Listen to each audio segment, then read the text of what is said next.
Welcome to the Cozy Little Library today with your Clean Reads Book Buddy. Let's talk about my huge June TBR by genre and our Summer Book Club June pick winner that y'all voted on. It starts next week. Thanks for understanding that I needed to take last week off to do some fun things and have a break. I did see that Kelly Reads a Lot and Morgan's Endless Bookshelf tagged me. So thank you, girls. I will get to your videos and all the others. We're going to just get cozy on the library floor here like the book buddies that we are and have a little chat. We'll start with the recent shopping that I did. I was able to get to a Books A Million. It had been almost 6 months since I had been there. I did a video back in December where I had a gift card and I completely spent all of it and I had not been back. So I was able to get to Books A Million, and if you watched my recent May video called Honoring Heroes with Our Books or something like that, I talked about how I love supporting Books A Million because they support our troops. So these are the books that I was able to get very quickly. In the Shelter of Hollythorn House by Sarah E. Ladd. A young widow faces an uncertain future until an unexpected encounter with her first love gives her heart a second chance in this Regency romance set on the Yorkshire moors. Number 1 in that series. I have never read a Sarah E. Ladd. This is the second book that I have bought. Still have not read from her, but I hope to read this very soon. I got Summer in the Spotlight by Liz Johnson.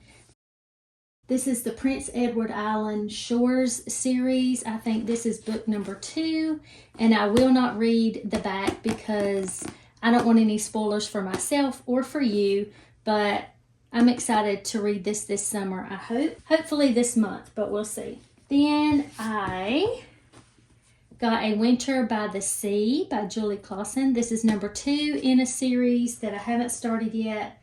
I have number 1, The Sisters of Seaview. This is possibly going to be a summer book club for August. So I'm going to wait on reading this until we see if it is voted on in case it wins for August. But I went ahead, I saw this, so I went ahead and got book number 2. Again, I'm not going to read any spoilers on the back because it might spoil book number 1, but her covers are just the most beautiful. Then I got 2 Denise Hunter Beachy Reads a Novel Proposal, Bookshop by the Sea. And this is part of what prompted me to ask y'all if you wanted to join me in a summer book club read and what started the whole thing. Because I'm ready for some light, beachy reads that don't have a whole lot of stress, just maybe a little mystery and romance, clean romance.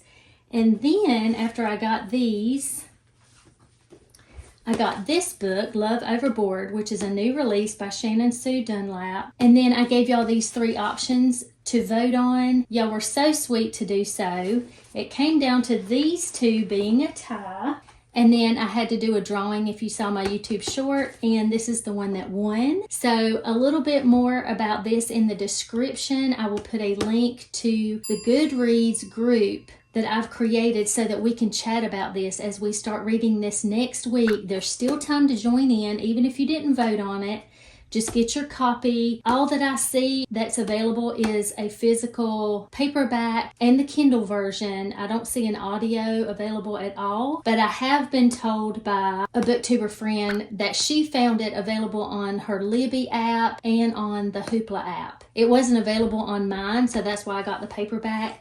But our book reading on this starts on next Wednesday. So get your copy if you want to join in, and there will be more details, like I said, in the description. So be sure to check that out. I'll also have shorts and info on the community tab and in our private group where we can chat about this privately. There will be a link to that down below, and I'll get you right in, okay? Both of these came from the library. This is Daughter of Eden by Jill Eileen Smith. Of course, we know what that's about, but I'm excited because I recently read my first biblical fiction, and it was by this author. I'll put the title at the bottom because I can't remember exactly, but it was the story of Noah's wife, specifically from her perspective, and it was so good. So I'm excited to read this. And I'm excited to read this. Doesn't this look like the most fun book? This is by Courtney Walsh. Now, I've heard a lot about her, about being a clean romance author, not specifically Christian. And again, a light read that I hope is super cute. Paperback and Ponytails was raving about this the other day. I believe she finished it. Yeah, I think she was saying that it was amazing. So this is about Isadora. On her 30th birthday, she reads an article about 31 ways to be happy. So kind of as an experiment, kind of out of spite, she does it. Sounds super cute. We'll go ahead and talk about my other purchases. You may have seen a YouTube short about this, but I went to a library nearby and I was able to get all of these for like $2. The Secret Valley by Clyde Robert Bulla, which is about life in Missouri around the time of the California Gold Rush. An interactive history adventure about the Titanic. King of the Wind, the story of the Godolphin Arabian horse. These are in such good shape. I love it. A Lion to Guard Us. This is about a family going to the colonies. The Mysterious Christmas Shell. I have no idea what this is about, but it's so vintage and it reminds me of like the Boxcar Children, Nancy Drew hardcover. That's so nostalgic to me. I love it. Samantha Surprise. It was 25 cents, so I had to get it. I would love to do a giveaway because some of these books I already own, and that's kind of what I was thinking when I got these. As a matter of fact, this one, I already have a copy of this, The Witch of Blackbird Pond, and it's about the Salem Witch Trials, Connecticut colony. I had put my copy in a stack for my autumn reads. Y'all know I'm seasonal reading, so I'm always working on a future stack for a future season, and this is part of it. I would love to do a giveaway. If y'all have any ideas about the logistics of me doing a little giveaway of a big assortment of books, I would love to do that, especially if I gain a certain amount of subscribers. I would love to do that. That would be so fun. And these are children's books, but they are from the library. The Hidden Staircase, Strawberry Girl, which looks like a fun summer read about a family in the Florida backwoods, obviously growing strawberries. And because of the book tag that I was tagged in, I had never read this one, so I wanted to check it out. Frances became very famous, and so did her family, from writing this book. Now let's move on to the nonfiction. Oh, so all of these are library finds except for this was another library haul in which I think each of these was $1 because they're beautiful hardcovers, but I'm assuming it's about the Civil War and it just looks very interesting. And again, I love old books and I cannot lie. And this is Colonial Antiques, and the only reason that I picked this up is because y'all know I'm obsessed with colonial era everything, history, antiques, and I thought this was really neat. Like if you're interested in that too, love it. Okay, these are the nonfictions from the library in which I wanted to study more about the colonial era, New Revelations of America Before Columbus. In this groundbreaking work of science, history, and archaeology, Charles Mann radically alters our understanding of the Americas before the arrival of Columbus in 1492. This is more of a children's book about establishing the American colonies. If y'all saw my video about honoring the heroes, you saw that I was encouraging all of us to learn more about our founding fathers and how our nation was created, the government, all the things. So I have, this is a pretty famous book, this author, but this is from another author that says that 1776, the things that were able to happen, the Declaration, the freedom, could not have happened without 1775. A good year for revolution. Philip's details are as marvelous as they are copious, a juicy, provocative account of where we came from. That was from the New York Times, so take that as you will. 1776. I've read a lot about this author, and so I wanted to check this out. 1776 is vintage, colorful, eloquent, and illuminating.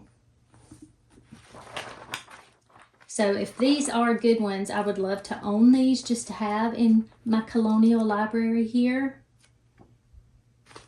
So I wanted to get them from the library before spending money on them. And I'm excited about this one, Founding Fathers, the Revolutionary Generation, Founding Brothers, the wisdom that they had in creating the government. Love it.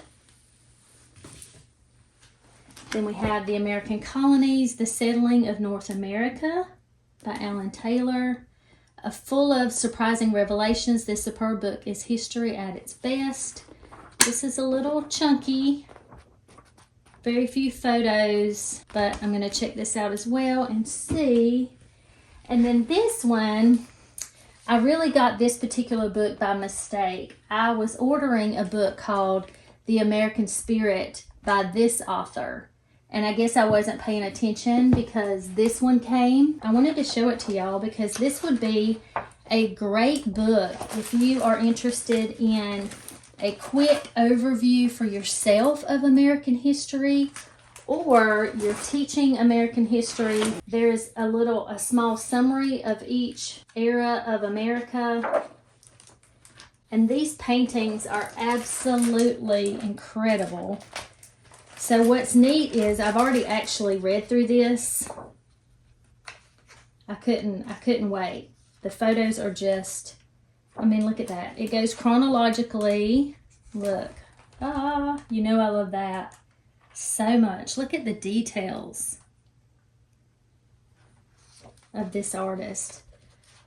But I think this would be a fabulous resource as an American just to have.